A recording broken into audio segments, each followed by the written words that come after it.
مقدمة. يناقش الكتاب القصير التالي جانبين من الشخصية النبيلة، راحة البال والقناعة. إن تطبيق الدروس التي تمت مناقشتها سيساعد المسلم على تحقيق الشخصية النبيلة. وفي الحديث الموجود في جامع الترمذي برقم 2003 أن النبي محمد صلى الله عليه وسلم أوصى بأن أثقل شيء في الميزان يوم القيامة حسن الخلق، وهي من صفات النبي الكريم محمد صلى الله عليه وسلم التي أثنى عليها الله تعالى في سورة القلم الآية 4 من سورة القلم: وإنك لعلى خلق عظيم. ولذلك فمن واجب جميع المسلمين أن يتعلموا ويعملوا بتعاليم القرآن الكريم وسنة النبي الكريم محمد صلى الله عليه وسلم من أجل تحقيق الشخصية النبيلة. الرضا. 1. وفي حديث موجود في صحيح البخاري برقم 6470 أوصى النبي محمد صلى الله عليه وسلم أنه من قنع بما عنده استغنى. فالإنسان الغني حقا هو الذي لا يحتاج ولا يطمع في الأشياء، وذلك عندما يكتفي الإنسان بما أعطاه الله تعالى. ويتحقق ذلك عندما يؤمن الإنسان بحق أن الله تعالى يعطي كل إنسان الأفضل على قدر علمه المحدود. سورة البقرة الآية 216. وعسى أن تكرهوا شيئا وهو خير لكم، وعسى أن تحبوا شيئا وهو شر لكم، والله يعلم وأنتم لا تعلمون. هذا الشخص غني حقا، أما الذي يكون دائما جشعا ومحتاجا إلى الأشياء فهو فقير حتى لو كان يملك ثروة كبيرة. وقد دل على ذلك حديث موجود في صحيح مسلم برقم 2420. ولذلك فالقناعة بالرزق هي الغنى الحقيقي، والطمع في المزيد يجعل المرء فقيرا.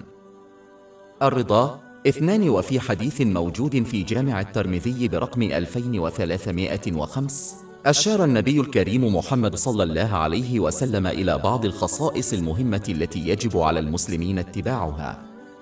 ومن الأمور أن أغنى الناس من رضي بما رزقه الله تعالى.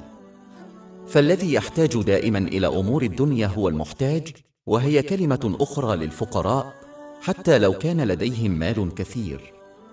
لكن الذي يرضى بما عنده ليس محتاجا فيكون غنيا، وإن كان يملك القليل من المال أو الدنيا.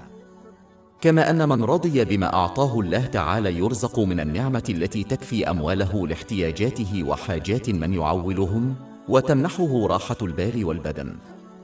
أما الذين لا يرضون بما أعطوا فلن ينالوا هذه النعمة، وهذا سيجعلهم يشعرون كما لو أن ممتلكاتهم لا تكفي لتلبية احتياجاتهم واحتياجات من يعولهم، وهذا سيمنعهم من الحصول على راحة البال والجسد حتى لو كان العالم تحت أقدامهم.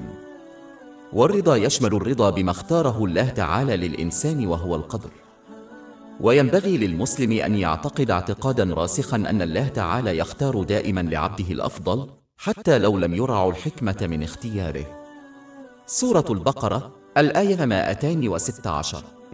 وعسى أن تكرهوا شيئا وهو خير لكم، وعسى أن تحبوا شيئا وهو شر لكم، والله يعلم وأنتم لا تعلمون.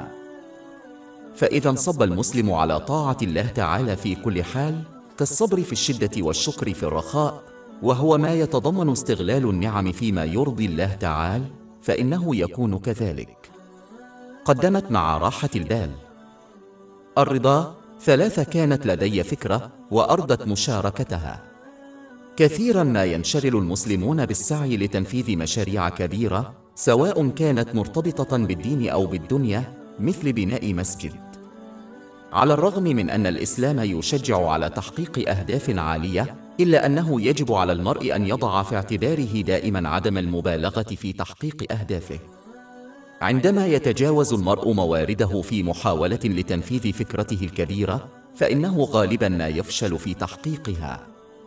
وبدلا من ذلك، غالبا ما يكون من الأفضل أن يكون الهدف أعلى ولكن في حدود موارد الفرد. غالبا ما يحدث أنه عندما يكون لدى المرء عادة وضع أهداف عالية وتجاوز الحدود بسبب نقص الموارد، لا يتم إنجاز أي شيء. ولذلك ينتقلون من مشروع فاشل إلى آخر دون أن يحققوا أي شيء جيد. في حين أن الشخص الذي يهدف إلى تحقيق أهداف عالية ولكنه يقيد نفسه في حدود موارده غالباً ما يحقق هدفه، وينتقلون من مشروع صغير إلى آخر محققين نتائج إيجابية. العديد من الإنجازات الصغيرة تصبح في نهاية المطاف مؤثرة بالنسبة لي أكثر من كونها إنجازاً كبيراً محتملاً ولكن منفرداً. وهذا هو أحد الأسباب التي تجعل الإسلام يشجع المرء على التركيز على النوعية بدلاً من الكمية. على سبيل المثال، أوصى النبي محمد صلى الله عليه وسلم أن أحب الأعمال إلى الله تعالى أدومها وإن قل، وقد ثبت ذلك في حديث موجود في صحيح البخاري برقم 6464. وأخيراً، فإن الشخص الذي يهدف في حدود موارده هو أقل عرضة للتخلي عن فعل الأشياء الجيدة والإيجابية، حيث أنه أكثر عرضة لتحقيق نتيجة إيجابية من الشخص الذي يتجاوز حدود موارده ويستهدفها. الحمد لله رب العالمين، والصلاة والسلام على خاتم رسول الله محمد وعلى آله وصحبه الكرام. راحة البال والجسد. واحد، كان لدي فكرة أردت مشاركتها. هناك أمثلة كثيرة في الكتب الإلهية تشير إلى أن الإنسان يجب أن يعامل بحسب سلوكه. على سبيل المثال، في إحدى آيات القرآن الكريم يعلن الله تعالى أنه سيذكر من يذكره. سورة البقرة، الآية 152. فاذكروني سأتذكركم. ومثال آخر نجده في سورة البقرة، الآية 40.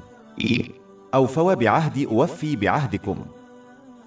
وأخيراً، في حديث موجود في جامع الترمذي برقم 1924، أوصى النبي محمد صلى الله عليه وسلم أن من يرحم غيره يرحمه الله تعالى.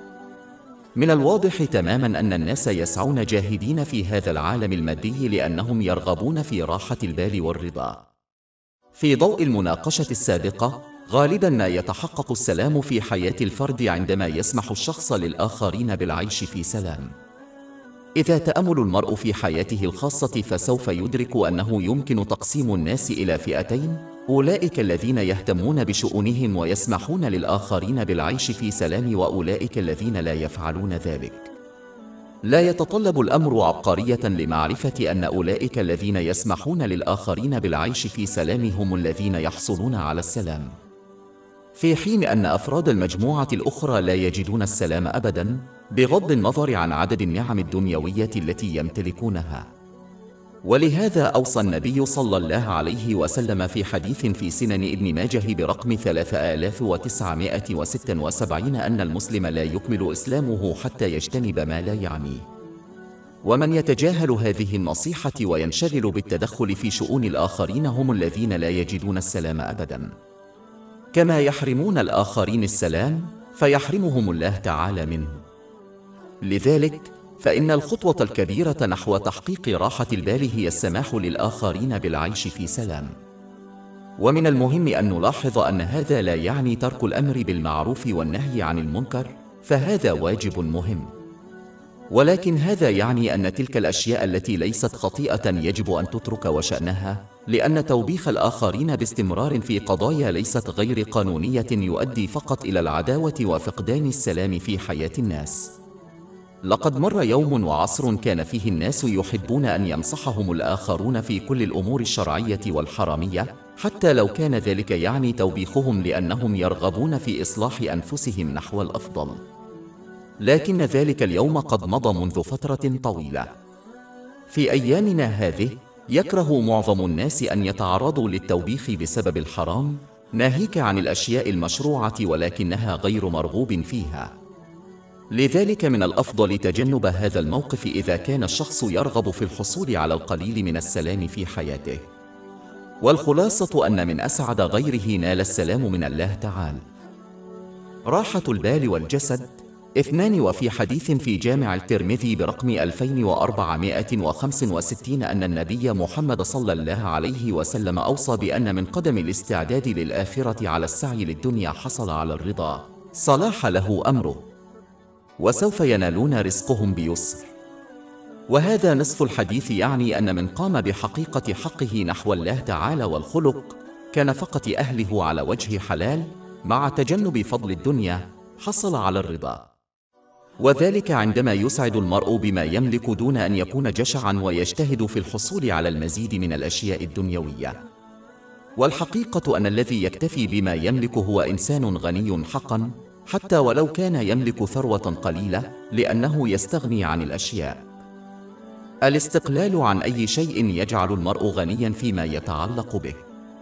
بالإضافة إلى ذلك، سيسمح هذا الموقف للشخص بالتعامل بشكل مريح مع أي قضايا دنيوية قد تنشأ خلال حياته، وذلك لأنه كلما قل تفاعل الإنسان مع العالم المادي وقل تركيزه على الآخرة، قلت المشكلات الدنيوية التي يواجهها. كلما كانت المشكلات الدنيوية التي يواجهها الشخص أقل، أصبحت حياته أكثر راحة. فمثلا من يملك بيتا واحدا تكون مشاكله فيه أقل كالطباخ المكسور ممن يملك 10 بيوت. وأخيرا، سيحصل هذا الشخص بسهولة ويصر على مستلزماته القانونية. وليس هذا فحسب، بل سيجعل الله تعالى في رزقهم من النعمة ما يغطي جميع مسؤولياتهم واحتياجاتهم، أي يرضيهم ويرضيهم ويعيلون. إن إعطاء الأولوية للتحضير للمستقبل يعني أنه يجب على المرء دائما أن يتصرف ويتحدث بطريقة تفيده في الآخرة. وكما سبق بيانه، فإن ذلك يشمل السعي إلى الرزق الحلال للقيام بضرورياته ومسؤولياته من غير إسراف أو إسراف. وينبغي التقليل من أي نشاط لن يفيد المرء في الآخرة. كلما تصرف الشخص بهذه الطريقة، كلما زاد رضاه وأصبحت أنشطته اليومية أسهل. بالإضافة إلى ذلك، فإنهم يستعدون بشكل كاف للآخرة أيضا، والتي تتضمن استغلال النعم فيما يرضي الله تعالى. ولذلك فإنهم يحققون السلام والنجاح في كلا العالمين. ولكن كما ورد في النصف الآخر من هذا الحديث، فإن من قدم سعي الدنيا على الاستعداد للمعنى الآخر بإهمال واجباته أو الاجتهاد في فضول الدنيا وكثرتها، يجد أن حاجته أي الطمع، فإن أمور الدنيا لا تشبع أبدا. وهذا بحكم التعريف يجعلهم فقراء حتى لو كانوا يمتلكون ثروة كبيرة. سوف ينتقل هؤلاء الأشخاص من قضية دنيوية إلى أخرى طوال اليوم، ويفشلون في تحقيق الرضا لأنهم فتحوا الكثير من الأبواب الدنيوية، وسوف ينالون رزقهم بصعوبة، ولن يرضيهم ولا يبدو كافيا لسد جشعهم، وقد يدفعهم ذلك إلى الحرام، مما لا يؤدي إلا إلى خسارة أكبر في العالمين. وأخيرا، بسبب موقفهم لن يستعدوا بشكل كاف للمستقبل. لذلك يحصل هذا الشخص على التوتر والسخط في كلا العالمين. راحة البال والجسد 3. كان لدي فكرة أرضت مشاركتها. يضع الكثير من الناس معايير سعادتهم وفقا لقواعد ورغبات الآخرين. مشكلة هذه العقلية هي أن الإنسان يحزن أو يفرح حسب رغبات الناس، فإذا استمروا على هذا الموقف وصلوا إلى درجة يحبون فيها ويكرهون ويعطون ويمنعون ويتصرفون وفق أهواء الناس. لن يؤدي هذا الموقف إلا إلى الحزن العام في حياة الفرد، لأن إرضاء الآخرين حقا أمر بعيد المنال. إن الناس لا يرضون عن الله تعالى وقد أنعم عليهم بنعم لا تعد ولا تحصى، فكيف يرضون عن قوم لم يعطوهم شيئا بالفطرة؟ لذا فإن العيش بموقف يهدف دائما إلى إرضاء الآخرين لن يؤدي إلا إلى الحزن. ولذلك ينبغي للمسلم أن يسعى إلى نيل رضوان الله تعالى الذي يمكن الحصول عليه بسهولة. فهذا الشخص يحب ويبغض ويعطي ويمنع في سبيل الله تعالى، وهذا من كمال الإيمان. ويؤكد ذلك حديث في سنن أبي داود برقم 4681، وهذا لا يتم إلا بالطاعة الصادقة لله تعالى، والتي تتضمن تنفيذ أوامر الله تعالى واجتناب نواهيه والصبر على الأقدار. وهذا سيؤدي إلى السعادة الحقيقية في كلا العالمين، وبالتالي فهو مفتاح السعادة. راحة البال والجسد 4. كان لدي فكرة أرضت مشاركتها. ومن المهم للمسلمين في جميع جوانب حياتهم أن يضعوا دائما توقعات واقعية، لأن وضع توقعات غير واقعية يؤدي دائما إلى خيبة الأمل والحزن والأسى والاكتئاب، وهي مكونات نفاذ الصبر ومعصية الله تعالى. وهذا يؤدي فقط إلى المزيد من المشاكل في كلا العالمين. على سبيل المثال، يجب على المسلمين أن يرفضوا الخيال الذي خلقته بوليود من خلال الاعتقاد بأن زواجهم سيكون بمثابة قصة خيالية، وهذا توقع سخيف وغير واقعي ولن يؤدي إلا إلى خيبة الأمل. في حين أنه إذا فهم المرء أن الزواج يواجه صعوبات ولكنه على استعداد للعمل من خلالها، فمن المرجح أن يحقق السعادة وراحة البال. بالإضافة إلى ذلك، يجب على المسلم أن يضع توقعات واقعية وفقاً لوضعه الخاص ومعنى الحياة، ولا ينبغي له أن يراقب الآخرين ويضع توقعاتهم وفقاً لمعاييرهم. وقد أشار إلى ذلك حديث موجود في جامع الترمذي برقم 2513. وفي الواقع، فإن المسلم الحقيقي لن يضع توقعاته فيما يتعلق بالناس لأنه لن يتوكل إلا على الله تعالى. لكن هذه مكانة عالية ونادرة يمكن تحقيقها. لذلك، إذا كان على المسلم أن يضع توقعاته تجاه الناس، فعليه أن يجعلها واقعية، وإلا فإنها لن تؤدي إلا إلى خيبة الأمل والحزن والاكتئاب. راحة البال والجسد. 5. قرأت منذ فترة مقالاً إخبارياً وأردت مناقشته بشكل مختصر. تحدث المقال الإخباري عن عضوة كبيرة في الحكومة الأمريكية تم فصلها لأنها رفضت تنفيذ أمر كان من الواضح أنه غير أخلاقي وغير أخلاقي. ومن الواضح تماماً أن المناصب العليا في الحكومات والشركات الكبرى يهيمن عليها الرجال. لذا يمكن للمرء أن يتخيل مدى الجهد الذي بذلته في العمل وكم من التضحيات التي كان عليها أن تقدمها من أجل الوصول إلى رتبتها في الحكومة الأمريكية. لقد علمت أنها إذا رفضت اتباع أوامر رئيسها فسوف تفقد وظيفتها، ومع ذلك فهي لم تتنازل عن قيمها. يعلم الإسلام المسلمين أنه يجب عليهم أيضاً أن يتبنوا هذه العقلية وألا يتنازلوا أبداً عن عقيدتهم من أجل الحصول على شيء من العالم المادي. سورة النساء، الآية 135. يا أيها الذين آمنوا كونوا قوامين بالقسط شهداء لله ولو على أنفسكم أو الوالدين والأقربين. بما أن العالم المادي مؤقت، فإن كل ما يكسبه المرء منه سوف يتلاشى في النهاية وسيحاسبون على أفعالهم وسلوكهم في الآخرة. وبالإضافة إلى ذلك، فبما أنهم نسوا طاعة الله تعالى بإخلاص، فإن الأشياء الدنيوية التي حصلوا عليها من خلال التنازل عن إيمانهم ستصبح مصدراً لبؤسهم، حتى لو حصلوا على بعض لحظات الاستمتاع. سورة التوبة، الآية 82. يا فلا يضحكوا قليلاً ليبكوا كثيراً جزاء بما فعلوا. وسورة 20 طه، الآيات من 124 إلى 126. يا ومن أعرض عن ذكري فإن له معيشة ضنكا ونحشره يوم القيامة أعمى. قال رب لماذا رفعتني أعمى وأنا بصير؟ قال كذلك جاءتك آياتنا في نسيتها وكذلك اليوم تنسى. ومن ناحية أخرى، فإن الإيمان هو الجوهرة الثمينة التي يهدي بها المسلم صعوبات الدنيا والآخرة بسلام.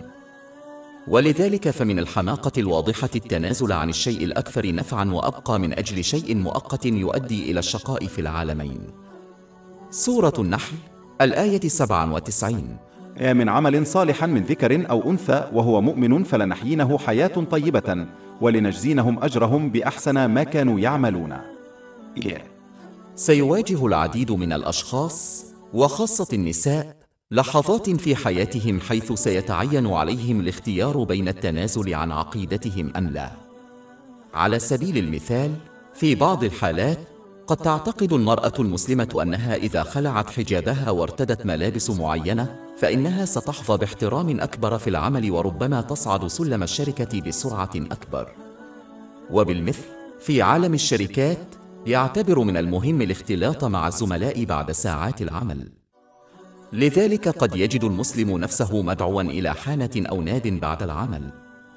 في مثل هذه الأوقات من المهم أن نتذكر أن راحة البال والنجاح في كلا العالمين لن يمنح إلا لأولئك الذين يظلون ثابتين على تعاليم الإسلام والتي تتضمن استخدام النعم التي منحت للمرء بطرق ترضي الله عز وجل تعالى، كما جاء في القرآن الكريم وسنة النبي الكريم محمد صلى الله عليه وسلم.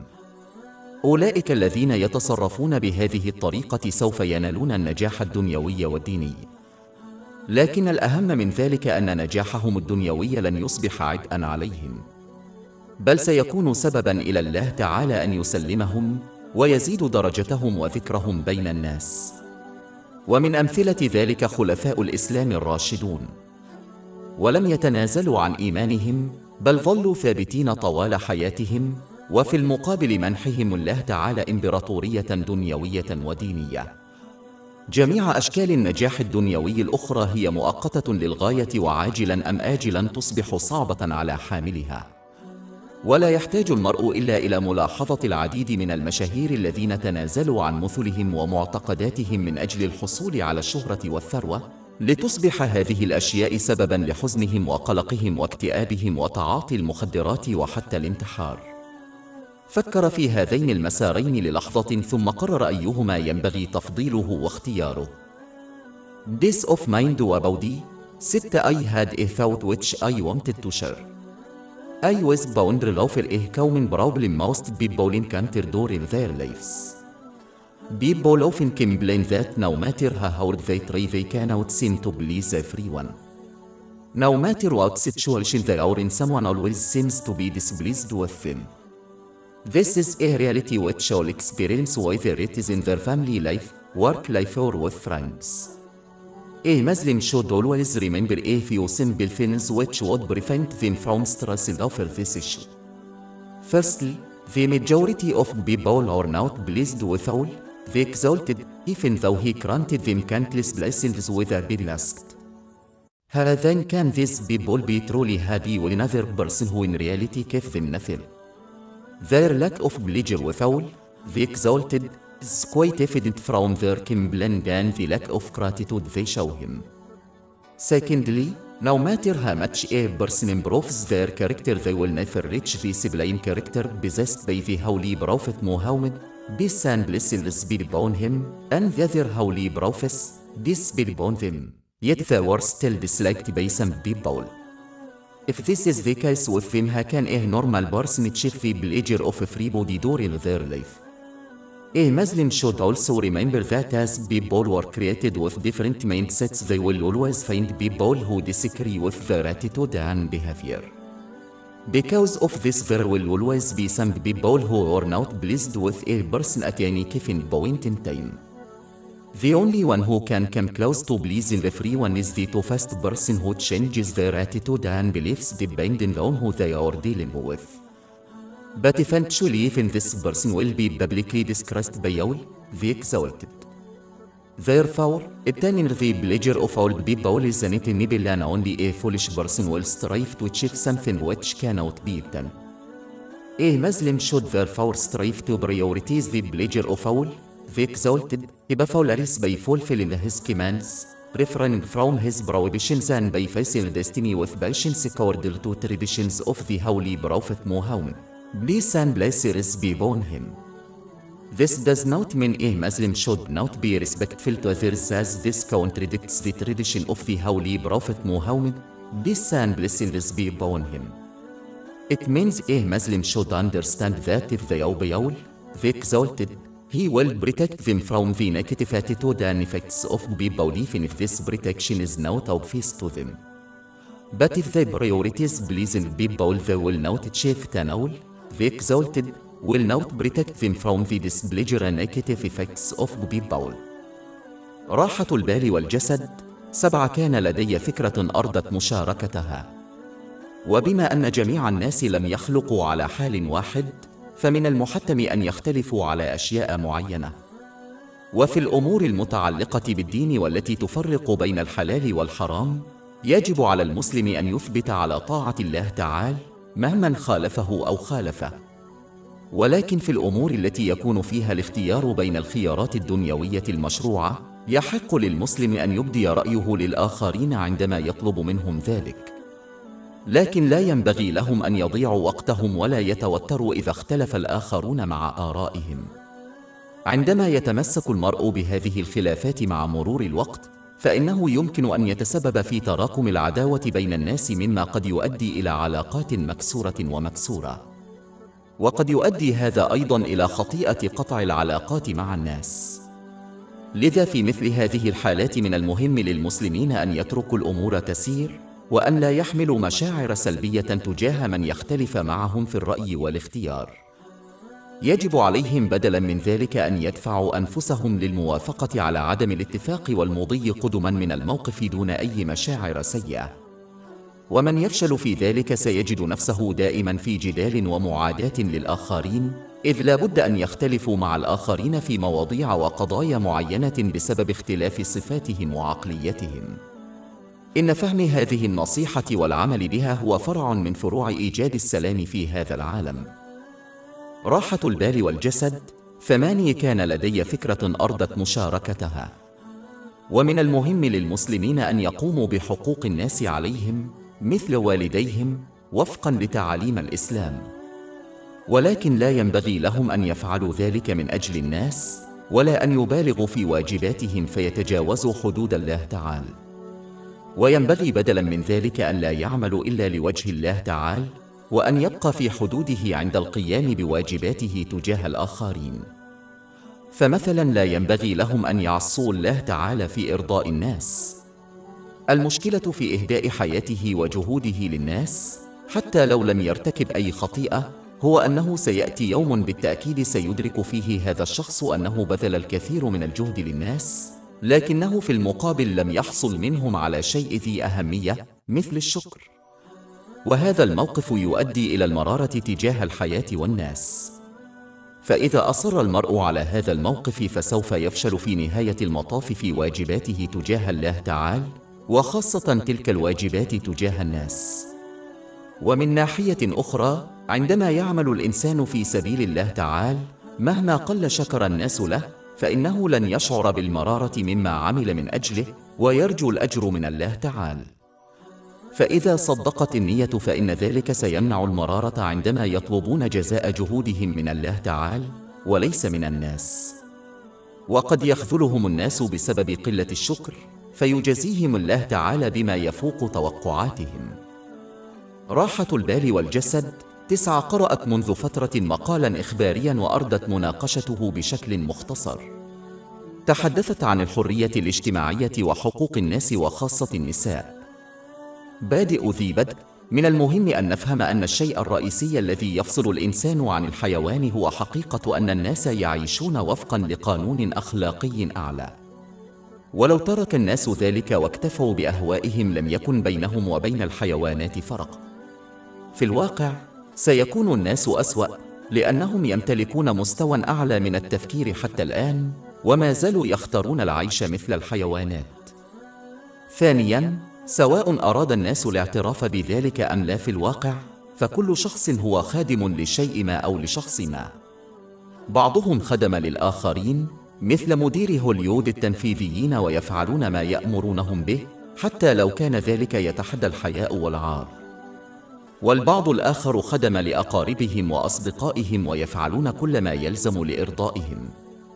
والبعض الآخر هم أسوأ أنواع الخدم، حيث لا يخدمون إلا رغباتهم الخاصة، تماماً مثل الحيوانات والأشرار في المجتمع، مثل المتحرشين بالأطفال والمغتصبين. إن أفضل العبودية وأعلاها هو أن تكون عبداً لله تعالى. وهذا واضح تماماً إذا قلبنا صفحات التاريخ التي تظهر بوضوح أن أولئك الذين كانوا عباد الله تعالى كالأنبياء عليهم السلام قد نالوا أعلى درجات التكريم والاحترام في الدنيا، وسيكونون كذلك. منح هذا في اليوم التالي. لقد مرت قرون وآلاف السنين وما زالت أسماؤهم في الذاكرة باعتبارها أعمدة التاريخ ومناراته.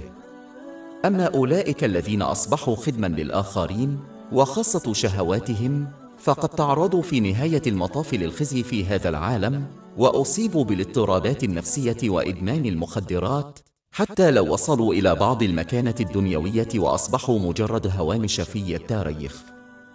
بالكاد تتذكر وسائل الإعلام أولئك الذين وافتهم المنية لأكثر من بضعة أيام قبل الانتقال إلى الشخص التالي للإبلاغ عنه.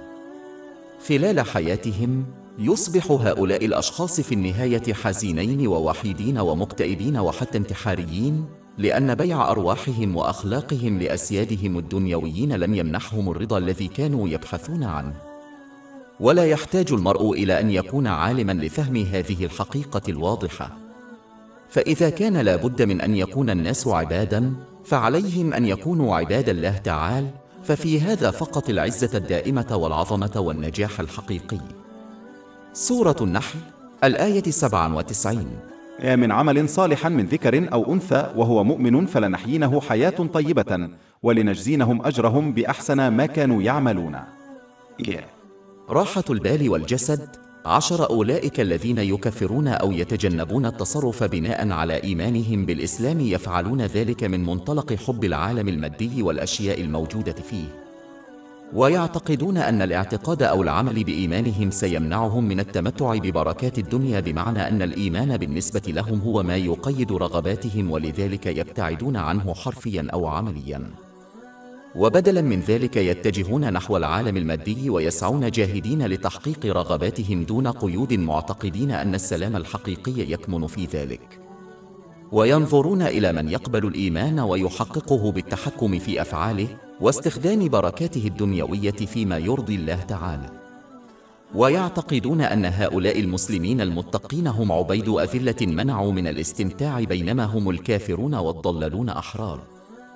لكن في الواقع هذا لا يمكن أن يكون أبعد عن الحقيقة، فالعباد الحقيقيون هم الذين فشلوا في القبول والخضوع لله تعالى، والمتفوقون هم الذين فعلوا ذلك عندما تحرروا من عبودية العالم.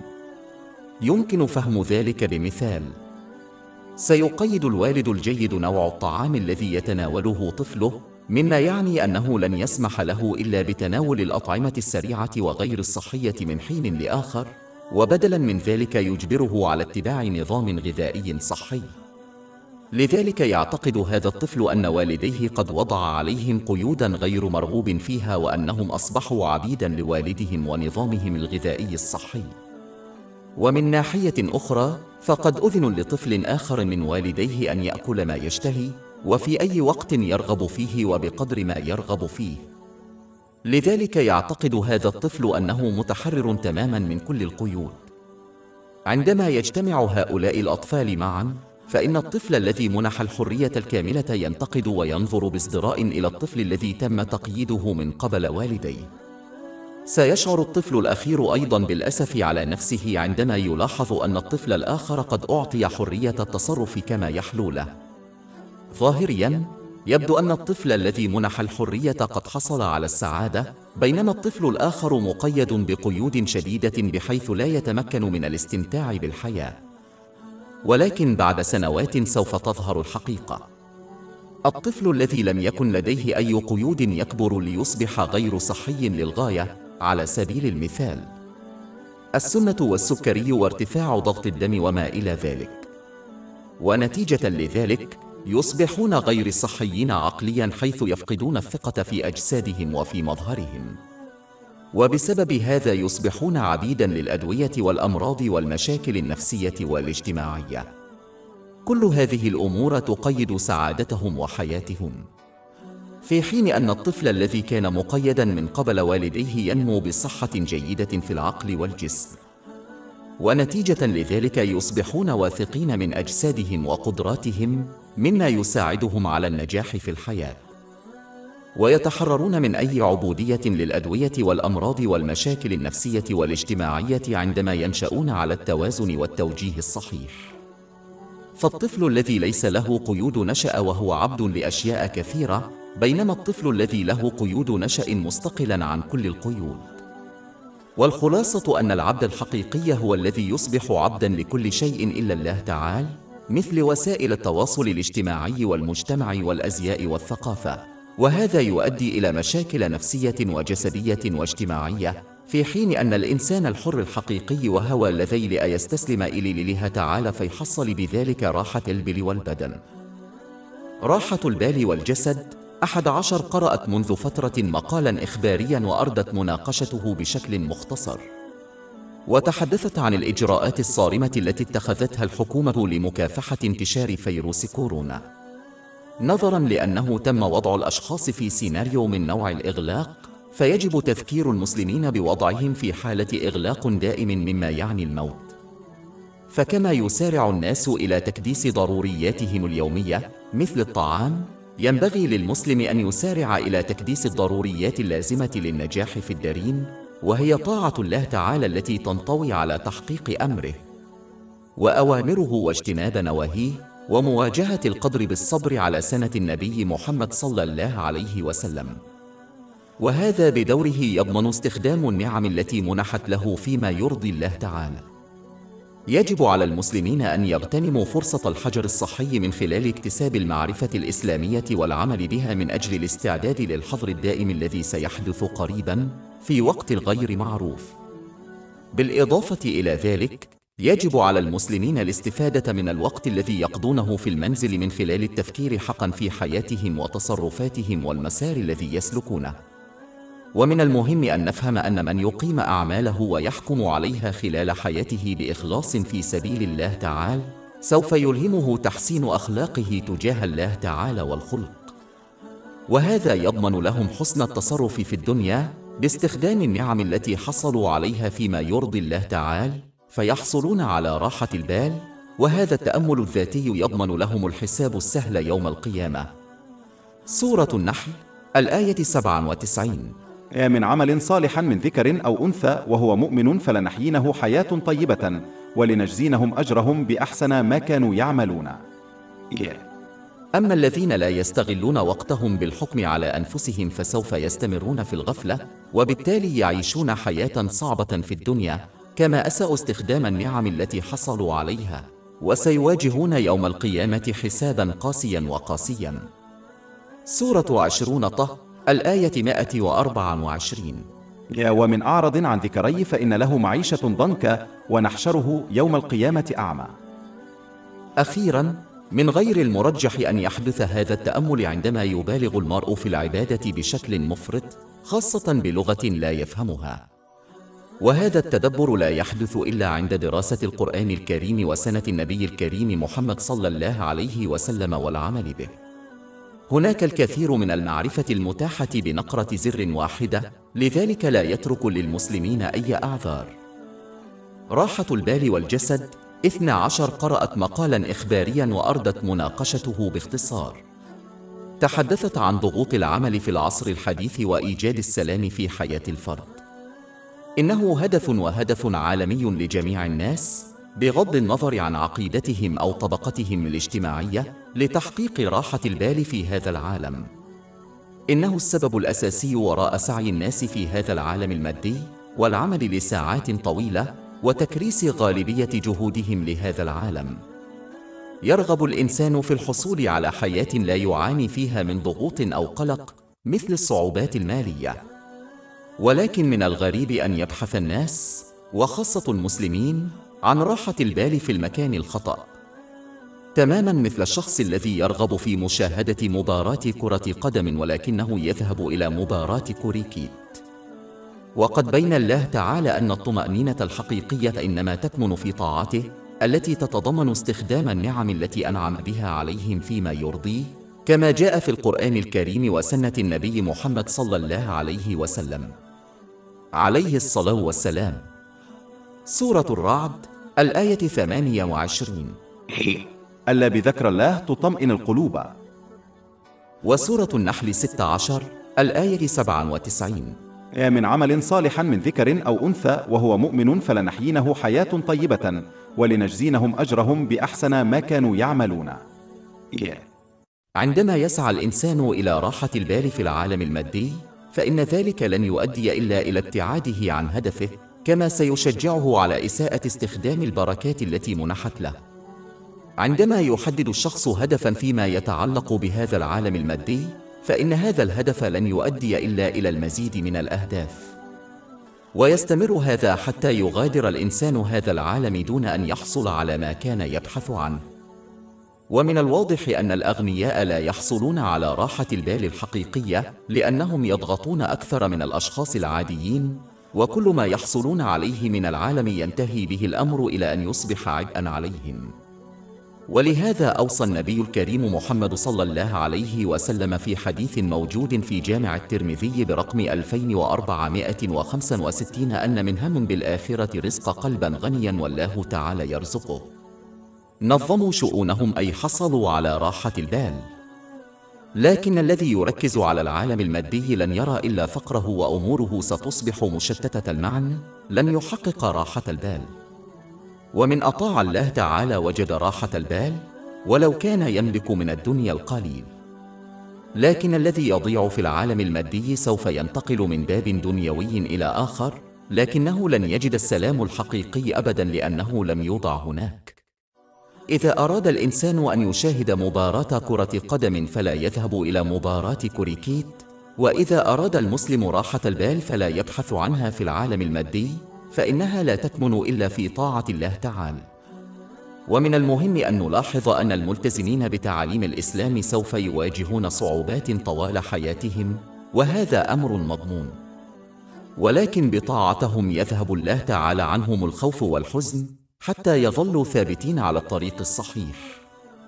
وهذا يشبه الشخص الذي يشعر فقط بعدم الراحة البسيطة من إجراء طبي حيث يتم تخديره. وهذا مشابه لما حصل عليه النبي الكريم إبراهيم عليه السلام من الأمان والسلام حتى في نار عظيمة.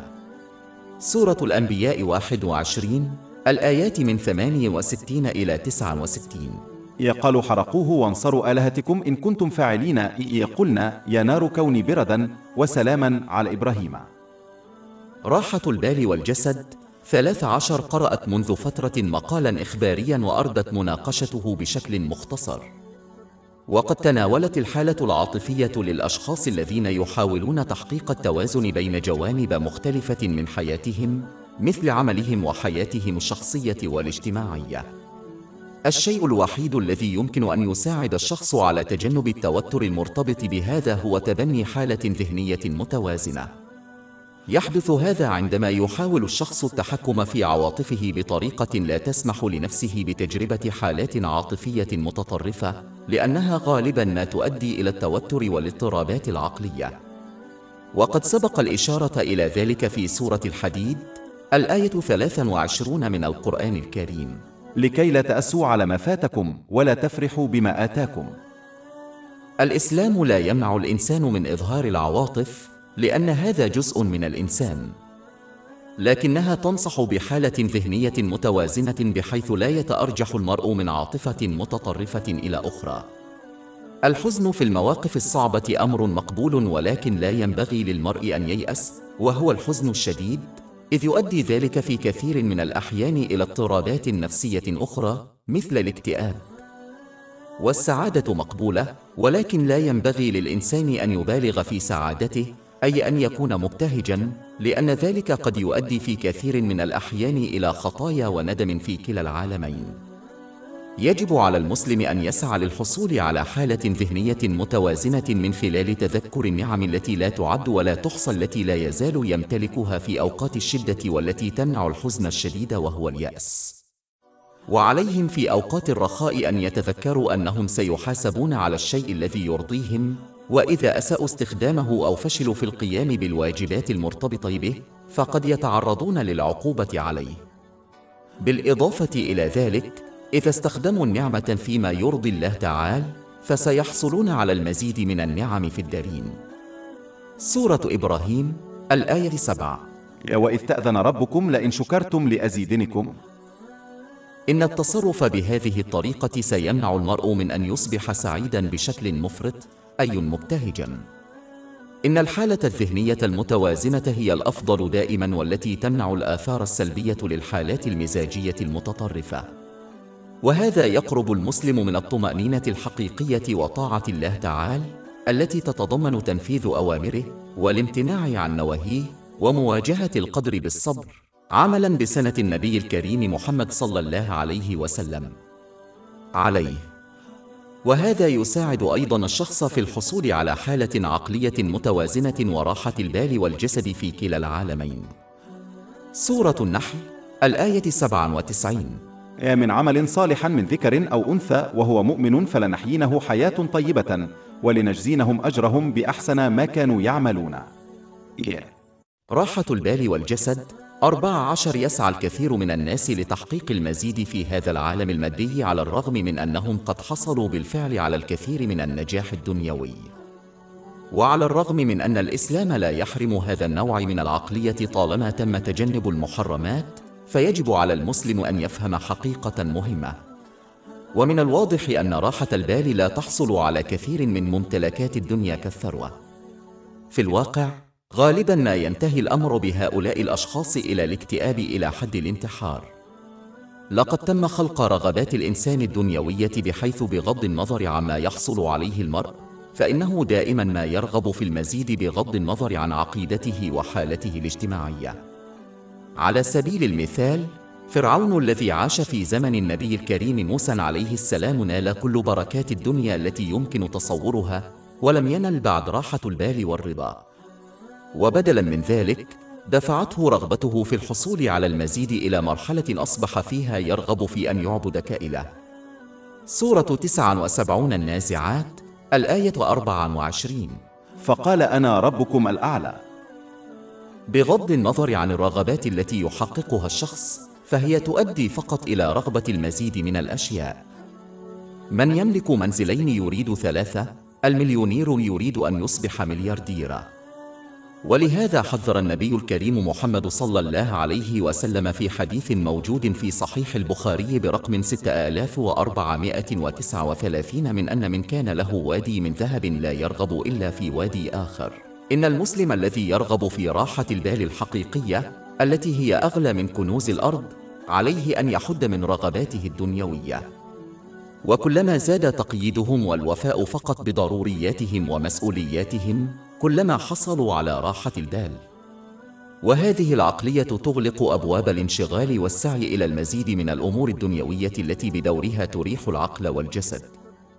فإذا قرن المسلم ذلك بالجهاد في طاعة الله تعالى الذي يتضمن تنفيذ أوامره والاجتناب عن نواهيه ومواجهة القدر بالصبر، فإنه ينال راحة البال الحقيقية التي تمتد إلى كل جانب من جوانب حياته.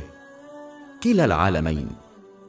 لكن كلما زادت رغباتهم الدنيوية، زاد انشغال عقولهم وأجسادهم بها، وبالتالي أصبحوا أبعد عن راحة البال الحقيقية. راحة البال والجسد 15. ومن المهم أن يتبنى المسلمون عقلية إيجابية لأنها أداة عظيمة لمساعدتهم عند التعامل مع الصعوبات حتى يظلوا مطيعين لله تعالى. عندما يواجه الشخص صعوبات، يجب عليه دائما أن يفهم حقيقة أن الصعوبة كان من الممكن أن تكون أسوأ بكثير. إذا كانت مشكلة دنيوية فيجب أن يكونوا ممتنين لأنها لم تكن بلاء يؤثر على إيمانهم. وبدلا من الانشغال بالحزن المباشر الذي يصاحب المشقة، عليهم أن يركزوا على النهاية والأجر الذي ينتظر من صبر في سبيل الله تعالى. عندما يفقد الشخص بعض النعم، عليه أن يروي النعم التي لا تعد ولا تحصى التي لا يزال يمتلكها. وفي كل صعوبة ينبغي للمسلم أن يتذكر الآية القرآنية التي تذكر المسلمين بأن هناك العديد من الحكمة الخفية للصعوبات والاختبارات التي لم يلاحظوها. ولذلك فإن الوضع الذي يواجهونه أفضل من الوضع الذي كانوا يرغبون فيه. سورة البقرة الآية 216. وعسى أن تكرهوا شيئا وهو خير لكم، وعسى أن تحبوا شيئا وهو شر لكم، والله يعلم وأنتم لا تعلمون. وفي الختام، ينبغي للمسلم أن يفكر في هذه الحقائق وغيرها حتى يتبنى عقلية إيجابية تشكل عنصرا أساسيا في التعامل مع الصعوبات بطريقة تؤدي إلى بركات لا تعد ولا تحصى في العالمين. وتذكر أن الكوب ليس نصفه فارغا بل نصفه مملوء. راحة البال والجسد 16 قرأت منذ فترة مقالا إخباريا وأردت مناقشته بشكل مختصر، وأفادت عن حالة انتحار سببها الاكتئاب والحزن الشديد. ومن المهم للمسلمين أن يجتهدوا في طاعة الله تعالى باستخدام نعمه فيما يرضيه، كما جاء في القرآن الكريم وسنة النبي الكريم محمد صلى الله عليه وسلم له، كما ضمن الحياة الطيبة في الدارين لمن تصرف بهذه الطريقة. سورة النحل الآية 97. من عمل صالح من ذكر أو أنثى وهو مؤمن فلنحيينه حياة طيبة ولنجزينهم أجرهم بأحسن ما كانوا يعملون. هذه الحياة الطيبة سوف تحمي المسلم من الحزن الشديد والاكتئاب وغيرها من الحالات المزاجية المتطرفة والاضطرابات النفسية التي يمكن أن تدمر حياة الإنسان. ومع ذلك سيواجه المسلمون صعوبات تحزنهم، ولكن إذا أطاعوا الله تعالى فلن يصبح هذا الحزن شديدا أبدا ويؤثر على حياتهم بأكملها على المدى الطويل. وذلك لأن المسلم الذي يجتهد في طاعة الله تعالى لديه سبب وجيه لمواصلة المضي قدما خلال الصعوبات التي يواجهها دون الاستسلام والتحول إلى الاكتئاب وحتى الانتحار. على سبيل المثال، يتطلعون إلى المكافأة التي لا تعد ولا تحصى والتي سيتم منحها للمريض. سورة الزمر الآية 10. إنما يوفى الصابرون أجرهم بغير حساب. أما المسلم الذي لا يجاهد في طاعة الله تعالى ويدعي فقط لقب المسلم بلسانه فلن يحظى بهذه الخلقة والحياة الطيبة، وكلما واجهوا صعوبات تدفعهم إلى حالات مزاجية متطرفة واضطرابات نفسية تدمر حياتهم بأكملها. وهذا ينطبق أيضا على أولئك الذين لا يقومون إلا بالفرائض الأساسية ويفشلون في استغلال النعم التي أعطيت لهم فيما يرضي الله تعالى، مثل وقتهم وصحتهم ومالهم، حيث يعصون الله بهذه النعم. راحة البال والجسد 17 قرأت منذ فترة مقالا إخباريا وأردت مناقشته بشكل مختصر. تحدثت عن صعوبة الموازنة والوفاء بجميع الواجبات الدنيوية للفرد في العالم الحديث والضغوط المرتبطة بذلك. يجب على المسلمين أن يفهموا أنهم إذا كانوا يرغبون في تجنب هذا الضغط المشترك فيجب عليهم تحديد أولويات كل مهمة ومسؤولية بشكل صحيح. وهذا لا يكون ممكنا إلا إذا فعل ذلك وفقا لتعاليم الإسلام بدلا من رغباته أو رغبات الآخرين. كلما أعاد المرء ترتيب قائمة الأولويات الموصى بها في الإسلام فإنه يؤدي دائما إلى الصعوبات والضغوط. على سبيل المثال، عندما يجتهد المرء في العالم المادي بشكل يتجاوز احتياجاته وضرورياته ويهمل مسؤولياته الأخرى مثل تربية أطفاله بشكل صحيح، فلن يؤدي ذلك إلى شيء سوى الضغط من كل مما اكتسبوه ومن أطفالهم الظليين. والذي لا يرتب واجباته بشكل صحيح هو كالطالب الجامعي الذي يفضل المتعة على التحضير للامتحانات، وهذا لا يؤدي إلا إلى حصولهم على درجة سيئة ووظيفة صعبة. بسبب تحديد الأولويات بشكل غير صحيح فقد تخلوا عن حياة سهلة من خلال وظيفة جيدة لبضع سنوات من المرح في الجامعة، مما يؤدي إلى حياة صعبة على المدى الطويل. إن تحديد الأولويات بشكل غير صحيح يؤثر على كل جانب من جوانب حياة الإنسان ويمكن أن يؤدي إلى الذنوب إذا أطاع الإنسان الناس على الله تعالى. ولذلك فمن المهم للمسلمين أن يتبعوا أولوية الإسلام التي تبدأ بطاعة الله تعالى وطاعة الرسول الكريم محمد صلى الله عليه وسلم قبل كل شيء. وهذا لا يمكن الحصول عليه إلا بطلب العلم الإسلامي والعمل به. من خلال هذا سيعطي المسلم الأولوية لكل شيء وكل شخص في حياته بشكل صحيح، ويستخدم النعم التي منحت له بطرق ترضي الله تعالى، كما هو موضح في القرآن الكريم وأحاديث النبي محمد صلى الله عليه وسلم. سيؤدي هذا إلى هدية ثمينة ونادرة وهي راحة البال والجسد في الدنيا والنعيم الأبدي في الآخرة. سورة النحل الآية 97. من عمل صالح من ذكر أو أنثى وهو مؤمن فلنحيينه حياة طيبة ولنجزينهم أجرهم بأحسن ما كانوا يعملون. راحة البال والجسد 18 كانت لدي فكرة وأردت مشاركتها. غالبا ما يتم خداع المسلمين للاعتقاد بأنه على الرغم من أن التعلم والعمل بالقرآن الكريم وسنة النبي محمد صلى الله عليه وسلم يؤدي إلى الجنة في الآخرة، إلا أنهم إذا اختاروا هذا الطريق فسيكونون بائسين في هذا العالم. إنهم مقتنعون بأن السلام في هذا العالم يكمن ببساطة في تحقيق رغبات الفرد، في حين أن الإسلام يعلم الإنسان التحكم في رغباته وليس إطلاق العنان لها. لذلك في أذهانهم يتم الحصول على السلام في هذا العالم والسلام في العالم الآخر من خلال طريقين مختلفين، وهذا غير صحيح على الإطلاق، فالله تعالى قد جعل راحة البال في العالمين في طريق واحد مستقيم، وهو طريق الإسلام. ولا ينبغي للمرء أن ينخدع بوسائل التواصل الاجتماعي والموضة والثقافة، بل يجب أن يضع في اعتباره دائما أن مسيطر القلوب وهو مقام راحة البال ليس إلا الله تعالى، أي أن الله تعالى وحده يقرر من ينال راحة البال في الدنيا كما يقرر وحده من ينال الجنة في الآخرة.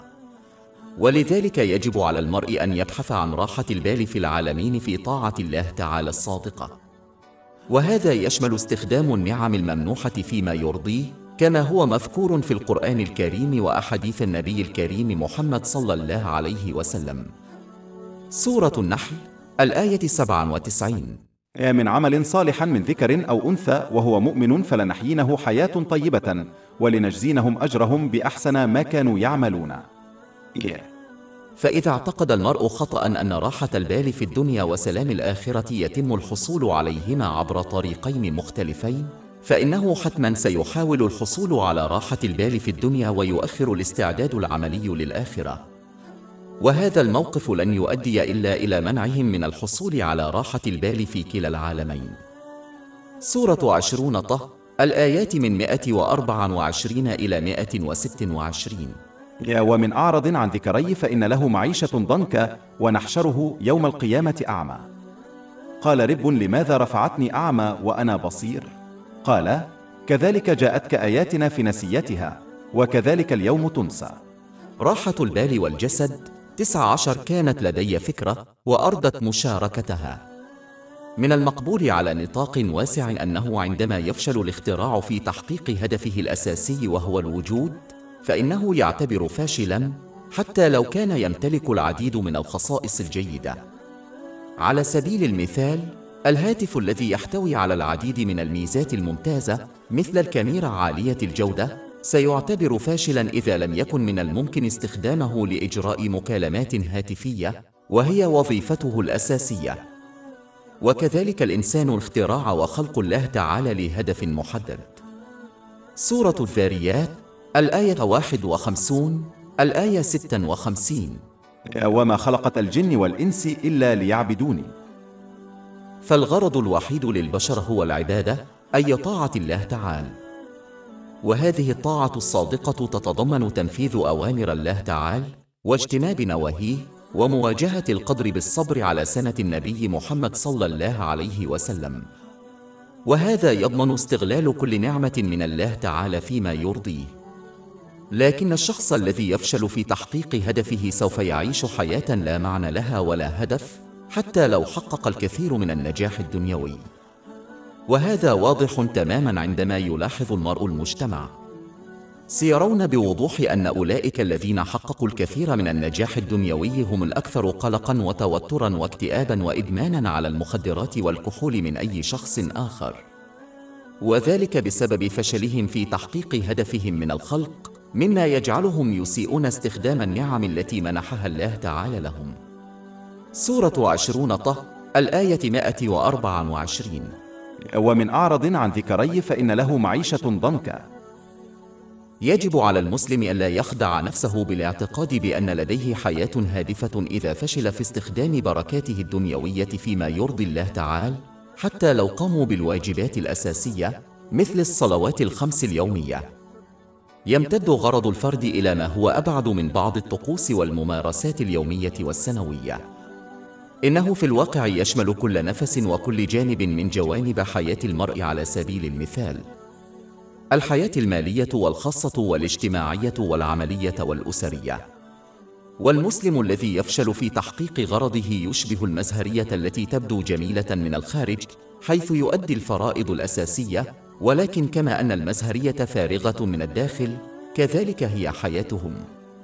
وهذا هو السبب الذي يجعل العديد من المسلمين الذين يؤدون الواجبات الأساسية لا يزالون يعانون من التوتر النفسي والاكتئاب، لأنهم يفشلون في فهم أن هدفهم يشمل حياتهم بأكملها، وليس فقط بضع ساعات في اليوم أو بضعة أيام خارج العام. أحد الأسباب الرئيسية لتجاهل الكثير من الناس بما في ذلك المسلمين لهذا الواقع هو التقليد الأعمى للمجتمع والأزياء والثقافة ووسائل التواصل الاجتماعي. عندما يفشل المرء في استخدام ذكائه فسوف يعتقد خطأ أن الحياة ذات المعنى موجودة في الأشياء الدنيوية مثل الثروة أو الوظيفة أو الأصدقاء أو العائلة.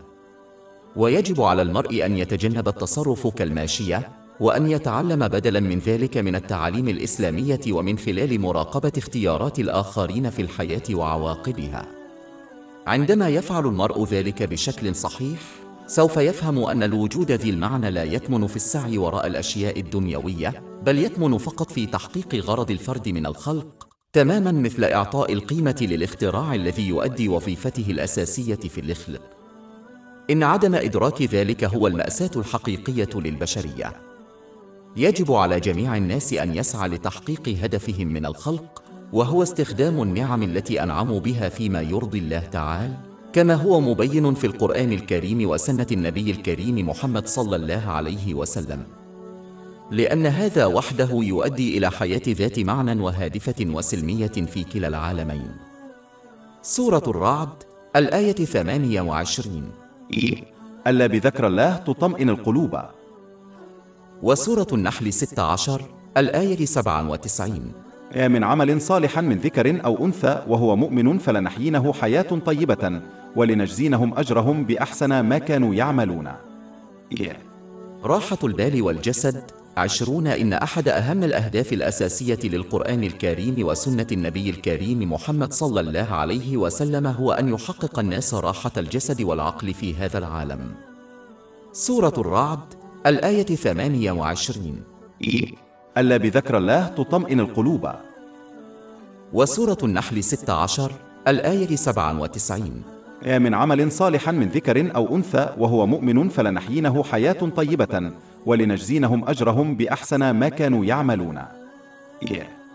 ولا يتم ذلك إلا بإخلاص طاعة هذين المصدرين واتباعهما، مما يرشده إلى استخدام النعم بشكل صحيح، أي على الوجه الذي يرضي الله تعالى ويساعده على تقديم الأشياء والأشخاص في حياتهم بشكل صحيح حتى ينالوا راحة البال والجسد. وهذا يشبه مكتبة الكتب التي تم ترتيبها بالترتيب الصحيح، مما يسمح للشخص بالعثور بسهولة على الكتاب الذي يحتاجه بأقل قدر من المتاعب. أما الذي لا يتبع هدى المصدرين فيسيء استخدام النعم الممنوحة لهما ويخطئ في ترتيب الأشياء والأشخاص في حياته، فهو مثل مكتبة من الكتب غير منظمة على الإطلاق. إن العثور على كتاب معين في هذه المكتبة سيكون أمراً صعباً للغاية ومرهقاً ويستغرق وقتاً طويلاً، وقد لا يجد الشخص حتى الكتاب الذي يرغب فيه. تماماً مثل المكتبة المنظمة، عندما يطيع الشخص مصدري التوجيه ويتبعهما بإخلاص، فإنه سيضع كل شيء في مكانه الصحيح في حياته، مما يؤدي به إلى راحة البال والجسد. سورة 10 يونس الآيات 57 إلى 58. يا أيها الناس قد جاءتكم موعظة من ربكم وشفاء لما في الصدور وهدى ورحمة للمؤمنين. يقل بفضل الله ورحمته فليفرحوا هو خير مما يجمعون. كانت لدي فكرة وأردت مشاركتها. من المقبول عموماً أنه من أجل الحصول على راحة البال والجسد يجب على المرء أن يحصل على حالة عقلية وجسدية منظمة ومتوازنة.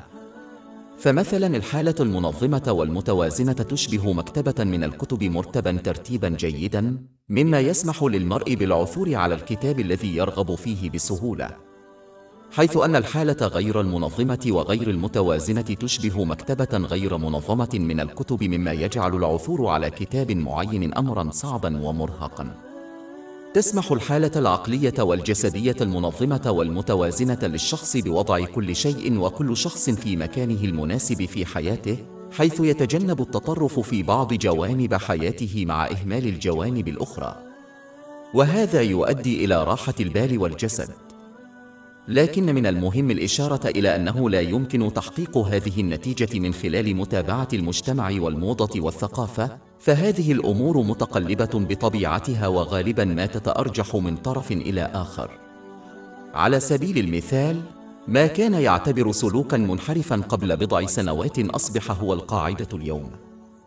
إنما كان المجتمع يعتبره الشيء الأكثر أهمية مثل الزواج قبل بضعة أجيال يتم رفضه الآن باعتباره مضيعة للوقت والطاقة. منذ وقت ليس ببعيد كان المجتمع يحث الناس على التضحية بالنفس وإعطاء الأولوية لمشاعر وسعادة الآخرين على أنفسهم، في حين أن المجتمع اليوم يحث الناس على الاهتمام فقط بتحقيق رغباتهم الخاصة وتجاهل انتقادات الآخرين سواء كانت بناءة أم لا. بمعنى أنه ينبغي للمرء أن يفكر فقط في سعادته في كل الظروف. الأمثلة لا حصر لها حول كيفية تأرجح المجتمع ووسائل التواصل الاجتماعي والأزياء والثقافة دائما من طرف إلى آخر. وهذا الموقف سيمنع الإنسان دائما من الحصول على حالة ذهنية وجسدية منظمة ومتوازنة، مما يؤدي إلى راحة البال والجسد. الطريقة الوحيدة لتجنب التأرجح من التطرف هي التعلم والعمل بالتعاليم الإسلامية، فهي مصممة خصيصا للطبيعة البشرية، وهي شيء خالد، وهذه التعاليم لا تتأثر بأشياء متقلبة مثل المجتمع ووسائل التواصل الاجتماعي والأزياء والثقافة. عندما يتمسك المرء بقوة بتعاليم الإسلام فإنه سيضع كل شيء وكل شخص في مكانه الصحيح في حياته، ويتجنب التطرف في بعض جوانب حياته مع إهمال أشياء أخرى، وهذا سيضمن حصولهم على حالة منظمة ومتوازنة، مما يؤدي بدوره إلى راحة البال والجسد في كلا العالمين. سورة النحل الآية 97. من عمل صالحا من ذكر أو أنثى وهو مؤمن فلنحيينه حياة طيبة ولنجزينهم أجرهم بأحسن ما كانوا يعملون. راحة البال والجسد 22 كانت لدي فكرة وأردت مشاركتها. وإن كان الإنسان ينخدع بالابتعاد عن مصدر راحة البال والبدن في العالمين، وهو طاعة الله تعالى الصادقة والتي تتضمن استخدام النعم التي رزقها بما يرضيه عن كثيرين. العوامل سيتم مناقشة عاملين رئيسيين فقط. العامل الأول هو الموقف الذي يشجع المرء على اتباع غالبية الناس بشكل أعم. ومن الحجج الأساسية التي احتجت بها كل أمة على نبيهم صلى الله عليه وسلم الذي دعاهم إلى عيشة أفضل وأرق، كيف يمكن أن يكون النبي الكريم صلى الله عليه وسلم وأتباعهم القلائل على حق، في حين أن الغالبية العظمى ممن رفضوه كونون مخطئين؟ عندما يراقب المرء المجتمع ووسائل التواصل الاجتماعي والأزياء والثقافة، فإنه سيعتقد أن راحة البال الحقيقية تكمن في تحقيق رغبات الفرد والحصول على الكماليات الدنيوية مثل الثروة والمنزل الكبير والأعمال التجارية والمهنة. وأما المتبعون لتعاليم الإسلام فيصرون على أن راحة البال إنما تكون في إخلاص طاعة الله تعالى، وهو استخدام النعم فيما يرضي الله تعالى. وحتى لا ينخدع المرء بالموقف الذي يشجع على اتباع الأغلبية، ينبغي أن يراقب ويتأمل في الأشخاص الذين ينالون الأشياء الدنيوية المذكورة سابقاً، وكيف أن هذه الأشياء لا تزيدهم إلا التوتر والقلق والاكتئاب، وتشجعهم على تعاطي المخدرات وحتى الانتحار. ومن ناحية أخرى فإن الذين أطاعوا الله تعالى بإخلاص يعيشون في راحة البال حتى مع افتقارهم إلى الكماليات الدنيوية. والعامل الثاني أن يقنع الشيطان الإنسان بأنه إذا ترك شهواته الدنيوية واستخدم النعم التي رزقها بما يرضي الله تعالى، فإنه لن يسعد في الدنيا أبداً كالسعادة والسلام. يرتبط العقل بشكل مباشر بتحقيق رغبات الفرد، وعلى الرغم من أن هذا يبدو مقنعاً إلا أنه ليس سوى خداع. والحقيقة هي أن راحة البال هي حالة نفسية موجودة في القلب. إن الله تعالى وحده هو الذي يملك قلوب الناس، فإن شاء أدخله السلام، وإن شاء أدخله الظلمات والضيق. وهذه النتائج لا علاقة لها بما يملكه المرء من بركات دنيوية، وترتبط هذه النتائج مباشرة بمدى تذكر الإنسان لله تعالى وطاعته بإخلاص باستخدام النعم الممنوحة له بطرق ترضيه، كما هو موضح في القرآن الكريم وأحاديث النبي الكريم محمد صلى الله عليه وسلم عليه الصلاة والسلام. فمن أطاع الله تعالى أدخل السكينة في قلبه. سورة النحل الآية 97. من عمل صالحا من ذكر أو أنثى وهو مؤمن فلنحيينه حياة طيبة ولنجزينهم أجرهم بأحسن ما كانوا يعملون. وسورة 13 الرعد الآية 28. ألا بذكر الله تطمئن القلوب. أما من عصى الله تعالى فإنه يجد ظلمة في قلبه ولو كانت الدنيا عند قدميه. سورة 20 طه الآية 124. ومن أعرض عن ذكري فإن له معيشة ضنكا. قد يواجهون لحظات من المرح والترفيه ولكن حياتهم بشكل عام ستكون بائسة. سورة التوبة الآية 82. فلا يضحك قليلا وليبك كثيرا جزاء بما كانوا يكسبون. وكما ذكرنا سابقا فإن هاتين النتيجتين تظهران بوضوح عند مراقبة الأخبار ووسائل التواصل الاجتماعي ومقارنة المتنعمين بالدنيا مع المجتهدين في طاعة الله تعالى. وفي الختام يجب على المسلم أن يتجنب هذين العاملين اللذين يمنعان الإنسان من الحصول على السلام في العالمين. ومن جوانب ذلك الحصول على إيمان قوي من خلال تعلم تعاليم الإسلام والعمل بها، وهذا سيضمن لهم اختيار الطريق الصحيح في الحياة حتى لو كان ذلك يعني أنهم يعارضون عقلية غالبية الناس. ثمن بسيط يجب دفعه للحصول على راحة البال في كلا العالمين. سورة لقمان الآية 33. إن وعد الله حق فلا تغرنكم الحياة الدنيا ولا يغرنكم بالله الغرور. راحة البال والجسد 23 كانت لدي فكرة وأرضت مشاركتها. يبحث الكثير من الناس بما في ذلك المسلمين عن النصائح والمعلومات التي يمكن أن تخفف من مشاكلهم العقلية مثل التوتر والقلق والاكتئاب من مصادر دنيوية مثل معلمي المساعدة الذاتية وعلماء النفس والمستشارين. ورغم أن بعض المعلومات والنصائح التي يمكنهم الحصول عليها من هذه المصادر جيدة لارتباطها بتعاليم الإسلام، إلا أن الغالبية العظمى من نصائحهم ومعلوماتهم لن تكون مفيدة، لأنها مقيدة بالعديد من العوامل التي منع أن تكون مفيدة تماماً. على سبيل المثال، ستكون معرفة المستشار وخبرته محدودة دائماً، بغض النظر عن مقدار التعلم الذي قام به أو عدد المرضى الذين قدموا لهم المشورة. سيكون منظورهم دائماً محدوداً، حيث لا يمكنهم ملاحظة وتجربة عقلية وسلوك الآخرين إلا من وجهة نظر محدودة. إنهم يعرفون فقط ما يشاركه المريض معهم، ولا يدركون العديد من المشاعر والعواطف التي لا يشاركها مريضهم معهم، حيث قد يجدون صعوبة في التعبير عنها بالكلمات. يقتصر الباحثون على عينة الأشخاص التي أخذوها أثناء تجاربهم. ترتبط هذه القيود بالعمر والعرق والانتماء العرقي والطبقة الاجتماعية والدين وغير ذلك الكثير. بالإضافة إلى ذلك، قد يمتلك المستشار أو خبير المساعدة الذاتية تحيزاً غير واعي لصالح أو ضد مواقف وسلوكيات معينة بسبب تجاربه الخاصة. على سبيل المثال، سوف يفهم المستشار ذكر عقلية الرجل بسهولة أكبر. قد يميل المستشار نحو عقلية معينة بسبب علاقاته الشخصية. على سبيل المثال، قد يتصور المستشار زوجته السابقة دون وعي عند إجراء جلسات علاج الأزواج. كل هذه التحيزات لا مفر منها، لأن البشر يتشكلون من خلال تجاربهم ويتأثرون بشدة بعقلهم الباطن. الشخص الوحيد الذي يمكن أن يساعد بشكل كامل في الصحة العقلية للإنسان هو الشخص الذي يكون غير متحيز تماماً في كل موقف وظروف. هو الذي تشمل معرفته تماماً كل نوع من المشاعر والسلوك والفكر والخصائص التي يمكن أن يمر بها الإنسان. الذي يعرف علاج كل مشكلة نفسية. الذي يسلم من الأخطاء في تشخيص الحالات النفسية. وحده القادر على تحقيق كل هذا وأكثر هو الله تعالى.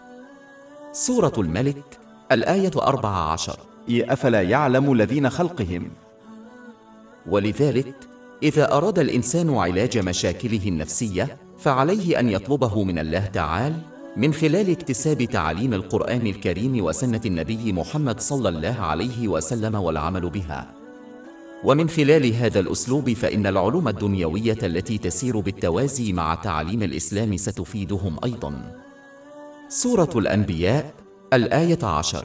يا لقد أنزلنا إليك الكتاب أي القرآن فيه ذكركم أفلا تعقلون؟ وسورة 10 يونس الآية 57. أيا أيها الناس قد جاءتكم موعظة من ربكم وشفاء لما في الصدور. راحة البال والجسد 24 كانت لدي فكرة وأردت مشاركتها. عندما يهدف المرء إلى الاستمتاع بالكماليات المشروعة للعالم المادي، فسوف يلاحظ دائما كيف تختفي الحلاوة التي ينتجها في قلبه بسرعة كبيرة. على سبيل المثال، عندما يعود المرء من العطلة، تختفي حلاوة تجربة العطلة بسرعة، ولذلك يبدأ في التخطيط للعطلة التالية من أجل إعادة تجربة تلك الحلاوة. عندما ينتهي المرء من مشاهدة فيلم أو برنامج تلفزيوني، تختفي الحلاوة التي عاشها بسرعة، ونتيجة لذلك يرغب في مشاهدة شيء آخر من أجل إعادة تجربة الحلاوة مرة أخرى. وهذا ينطبق على كل الأشياء الخاطئة أو الباطلة. هذه الرغبة في إعادة تجربة حلاوة الأشياء هي التي تحرك صناعة الترفيه. وأما الحلاوة التي يجدها كل ما يتعلق برضوان الله تعالى فهي شيء يبقى في القلب دائما. على سبيل المثال، فإن المسلم الذي أدى فريضة الحج بإخلاص لا يزال يشعر بحلاوة الحج في قلبه بعد عقود.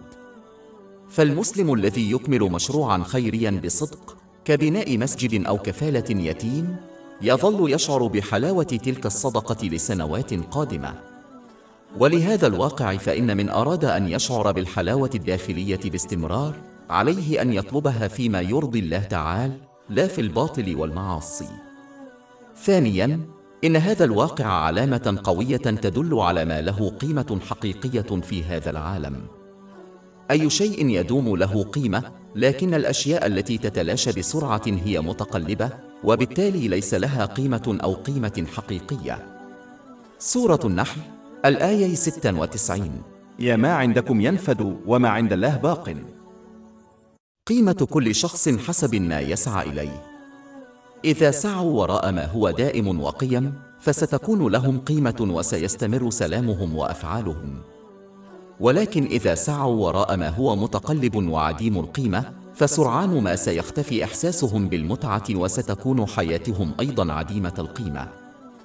راحة البال والجسد 25 كانت لدي فكرة وأردت مشاركتها. على الرغم من أن المجتمع ووسائل التواصل الاجتماعي والأزياء والثقافة تحث الناس على البحث عن راحة البال في تحقيق رغباتهم، فمن الواضح عندما يفكر المرء في التعاليم الإسلامية والصحة العقلية وحالة أولئك الذين يحاولون الحصول على راحة البال مناخل لتحقيق رغبتهم، أن هذا الاعتقاد الشائع خاطئ تماماً. أولئك الذين يحققون رغباتهم غالباً ما يكونون أبعد ما يكون عن راحة البال، حيث غالباً ما تطاردهم مشاكل نفسية مثل التوتر والقلق والاكتئاب والميول الانتحارية، وغالباً ما يغرقون في الإدمان على المخدرات والكحول. يجب على المرء أن يفهم أن الحصول على راحة البال وتحقيق جميع الرغبات لا يمكن أن يختلط أبداً، كما لا يمكن أن تمتزج النار والجليد. وكلما زاد المرء في طلب أحد هذين، زاد عن الآخر، كما أن الذي يتجه نحو الشرق يبتعد عن الغرب. لذلك، يجب على المرء أن يختار ويجتهد في تحقيق أحدهما أو الآخر، فالحصول على كليهما في جميع الظروف هو ببساطة غير ممكن. وبما أن تحقيق رغبات المرء يبعده عن راحة البال ويتجه نحو جميع أنواع المشاكل العقلية والصحية، فإن الخيار الحكيم هو البحث عن راحة البال والتخلي عن متابعة جميع رغباته. وبما أن الله تعالى خلق قلب الإنسان الروحي، وهو دار السلام، وتحكم فيه، فعليه أن يفهم أنه لن يناله إلا بطاعته. وهذا يتضمن استخدام النعم التي منحها للإنسان فيما يرضيه. وهذا موضح في القرآن الكريم وفي أحاديث النبي محمد صلى الله عليه وسلم. وكلما أخلص العبد طاعة الله تعالى في استخدام نعمه بشكل صحيح، حصل على المزيد من راحة البال. راحة البال التي هي أكثر قيمة وإشباعاً من تحقيق أي رغبة دنيوية قد تكون لدى المرء. أي أنه من خلال راحة البال يتم تعويض المرء عن التخلي عن رغباته الدنيوية في الدنيا والآخرة. سورة الرعد الآية 28. ألا بذكر الله تطمئن القلوب. وسورة النحل 16 الآية 97.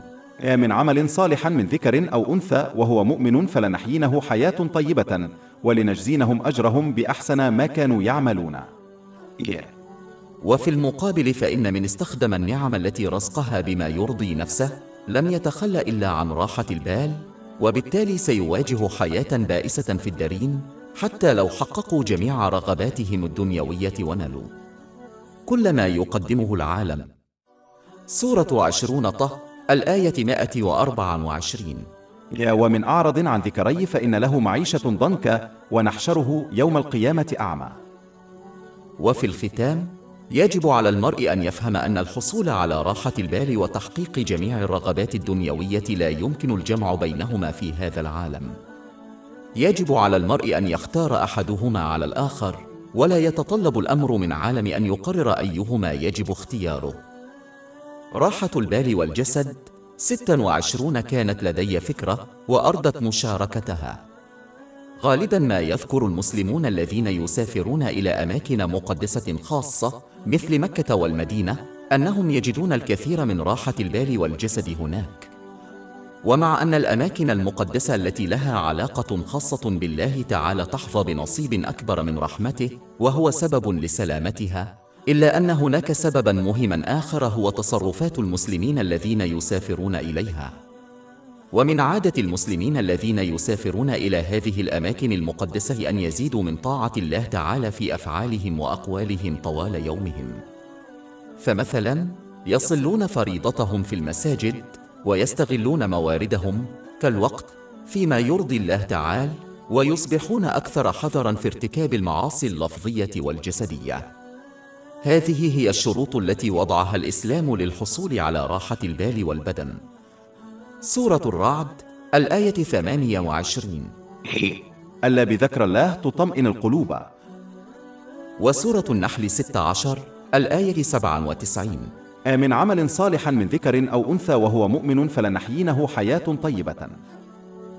وفي أغلب الأحيان عندما يعود المسلمون إلى أوطانهم فإنهم لا يحافظون على هذه الطاعة في أنشطتهم اليومية، أي أنهم لا يستمرون في استخدام الموارد والنعم التي منحت لهم مثل وقتهم فيما يرضي الله تعالى، كما جاء في القرآن الكريم وأحاديث الرسول الكريم محمد صلى الله عليه وسلم.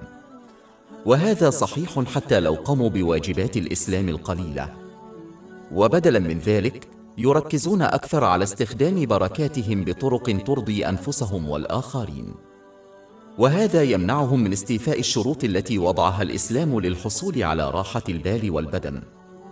ونتيجة لذلك فإنهم يبدأون في الاعتقاد بشكل خاطئ بأن السلام يكمن في مكان معين، في حين أنه يكمن في الواقع في طاعة الله تعالى الصادقة، وبالتالي فهو غير محدود بزمان أو مكان. راحة البال والجسد 27 كانت لدي فكرة وأردت مشاركتها.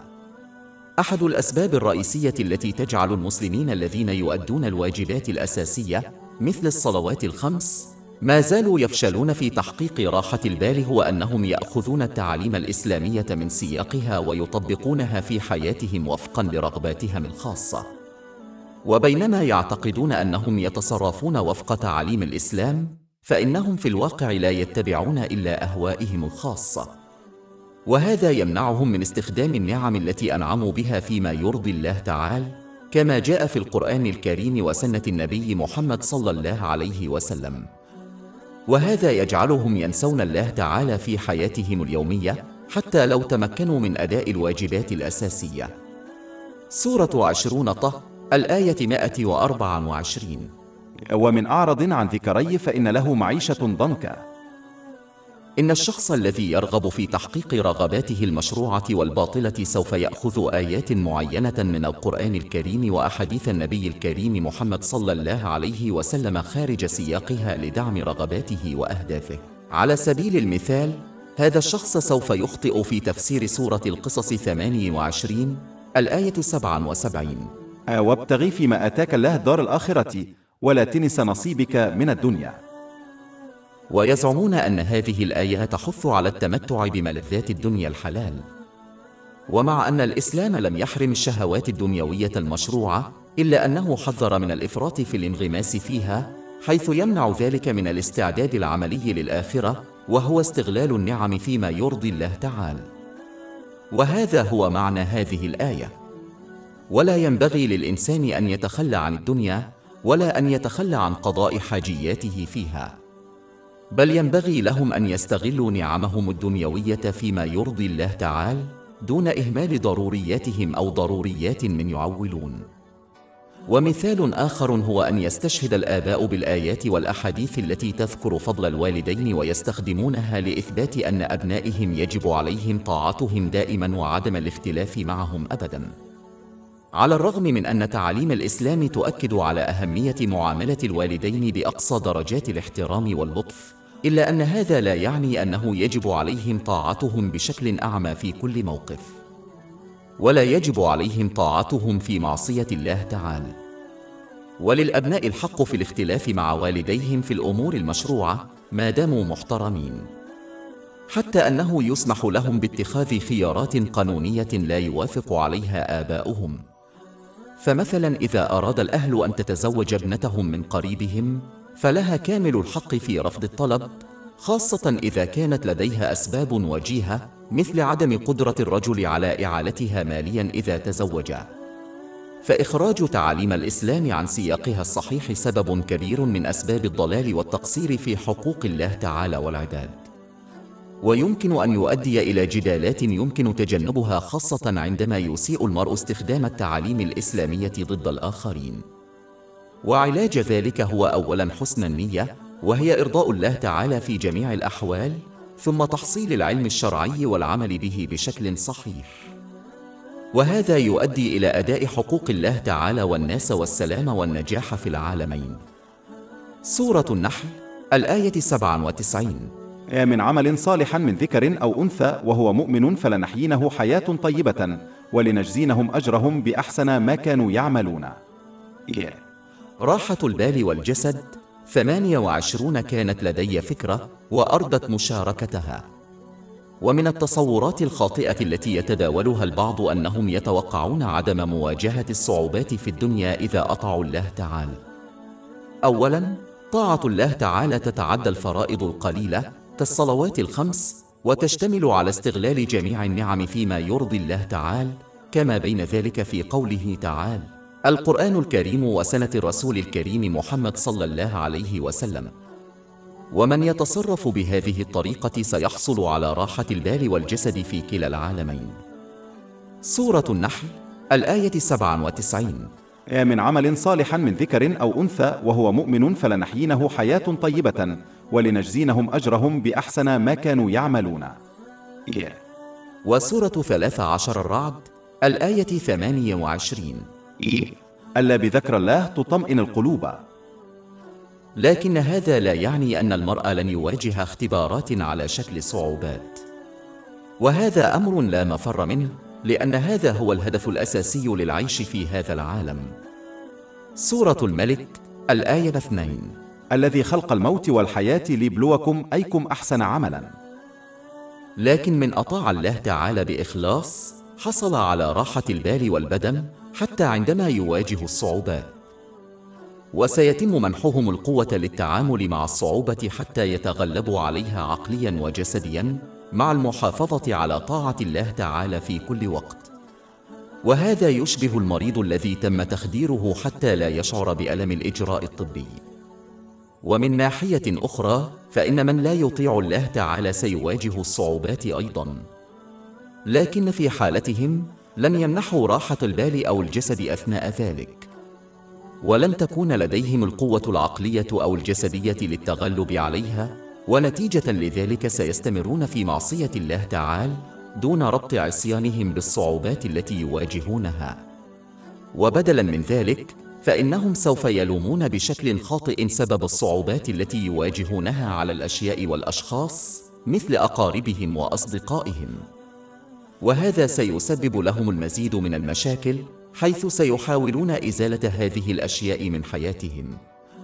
سيحاولون الهروب من الصعوبات التي يواجهونها من خلال الأشياء الدنيوية مثل الترفيه والمخدرات والكحول، لكن كل هذه الأمور لن تؤدي إلا إلى زيادة القلق والتوتر والاكتئاب لديهم، وبالتالي سيستمرون في عيش حياة مظلمة وضيقة حتى لو كان العالم تحت أقدامهم. سورة 20 طه الآية 124. ومن أعرض عن ذكري فإن له معيشة ضنكا. وهذه النتيجة واضحة تماما عندما يراقب المرء الأخبار ووسائل التواصل الاجتماعي. وفي الختام سيواجه كل شخص اختبارات وصعوبات، ولكن من خلال اختياره وسلوكه إما سيحصل على راحة البال والجسد في كلا العالمين، أو سيحصل على حياة صعبة ومظلمة في كلا العالمين. راحة البال والجسد 29 كانت لدي فكرة وأردت مشاركتها.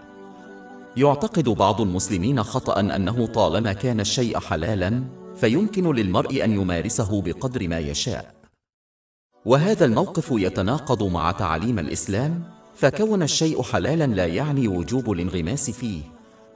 وفي حديث في جامع الترمذي برقم 2451 أوصى النبي صلى الله عليه وسلم أنه لا يمكن لمسلم أن يتقوى حتى يجتنب ما لا يضر دينه حذرا من أن يؤدي إلى شيء وهو ضر. بالإضافة إلى ذلك توضح الآية التالية أن اتباع الشهوات حتى لو كانت حلالا يمكن أن يؤدي إلى الضلال. سورة 38 سعد الآية 26. ولا تتبع الهوى فيضلك عن سبيل الله، إن الذين يضلون عن سبيل الله لهم عذاب شديد بما نسوا يوم الحساب.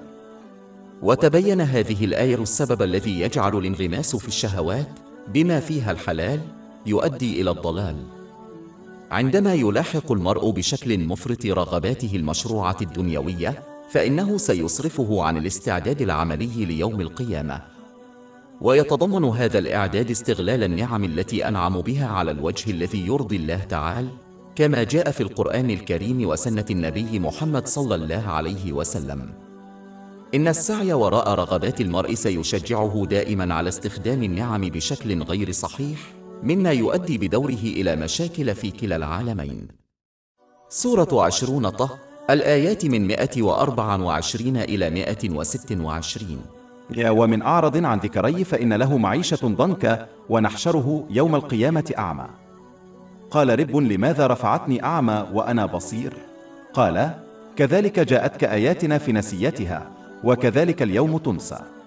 ولذلك يجب على المرء أن يعطف على نفسه ويقلل من اتباع رغباته المشروعة، ويركز بدلا من ذلك على استخدام النعم التي منحها له فيما يرضي الله تعالى.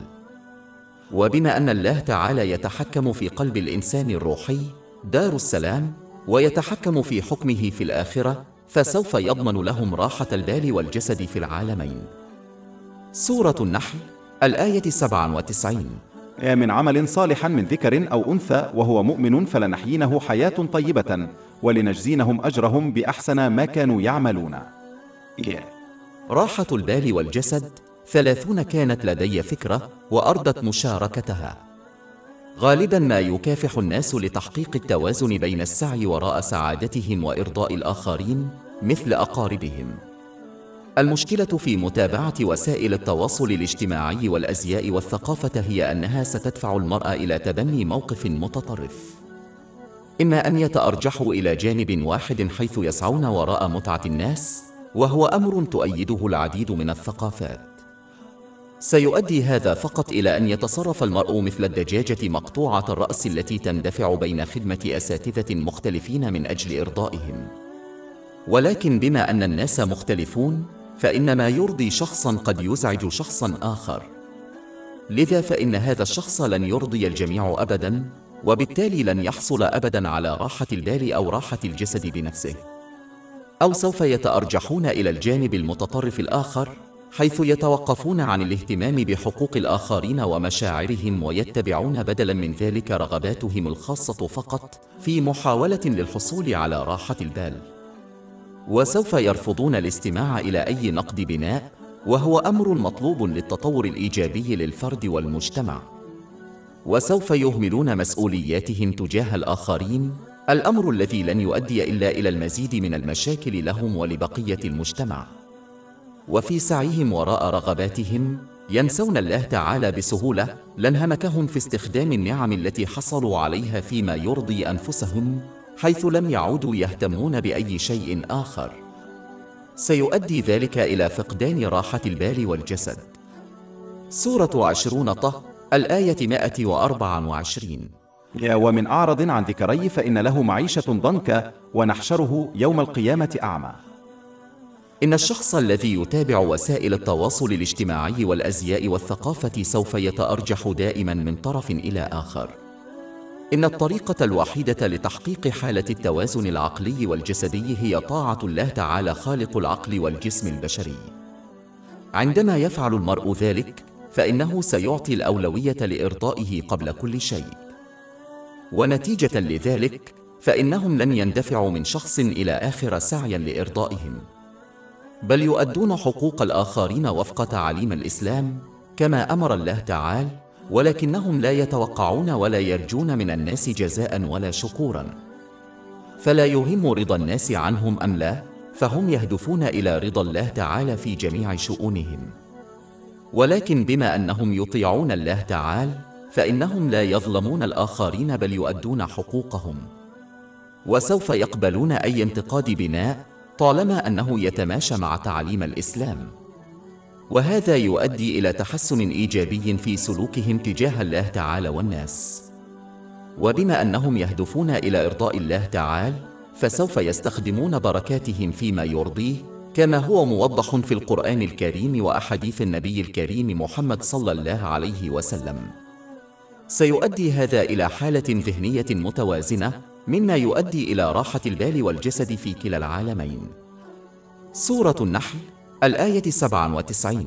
من عمل صالحا من ذكر أو أنثى وهو مؤمن فلنحيينه حياة طيبة ولنجزينهم أجرهم بأحسن ما كانوا يعملون.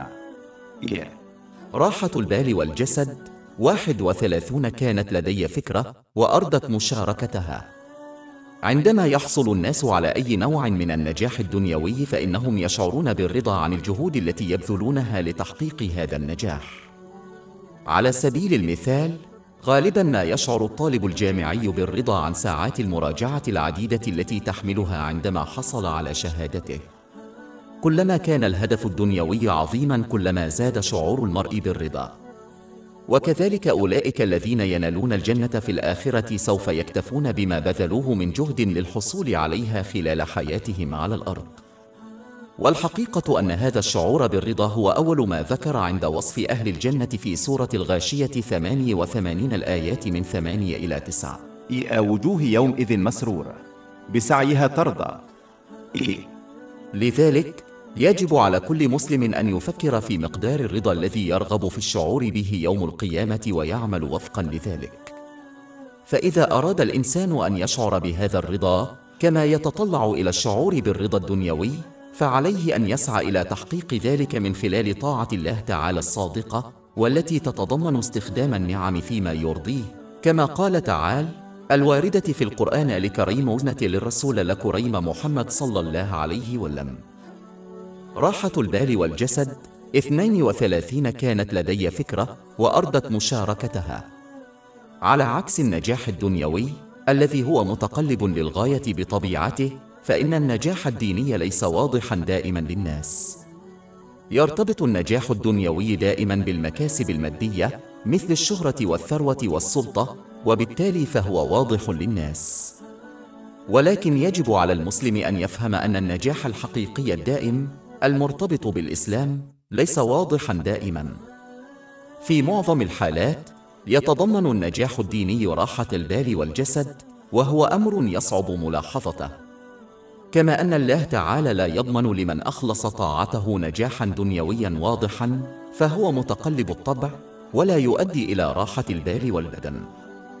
والطاعة هي استخدام النعم فيما يرضي الله تعالى، كما جاء في الكتاب المقدس وسنة النبي محمد صلى الله عليه وسلم. على سبيل المثال، تناقش الآيات التالية نتائج المحافظة على طاعة الله تعالى الصادقة في الشدائد. لا ترتبط أي من المكافآت بالنجاح الدنيوي، بل إنها مرتبطة بالنجاح الروحي الذي غالباً ما يكون من الصعب ملاحظته. 2. سورة البقرة، الآيات من 155 إلى 157. ولنبلونكم بشيء من الخوف والجوع ونقص من الأموال والأنفس والثمرات وبشر الصابرين الذين إذا أصابتهم مصيبة قالوا إنا لله وإن إليه راجعون أولئك عليهم صلوات من ربهم ورحمة وأولئك هم المهتدون. ولذلك لا ينبغي للمسلم أن يعتقد أن طاعة الله تعالى تؤدي إلى النجاح الدنيوي كالثروة والسلطة، إذ لا يكون الأمران متصلين في أغلب الأحيان. يجب على المرء بدلاً من ذلك أن يهدف إلى تحقيق أهداف أعلى، ويفضل النجاح الروحي بمعنى راحة البال، لأنها تستمر في كل موقف في كلا العالمين. سورة النحل، الآية 97. من عمل صالحا من ذكر أو أنثى وهو مؤمن فلنحيينه حياة طيبة ولنجزينهم أجرهم بأحسن ما كانوا يعملون.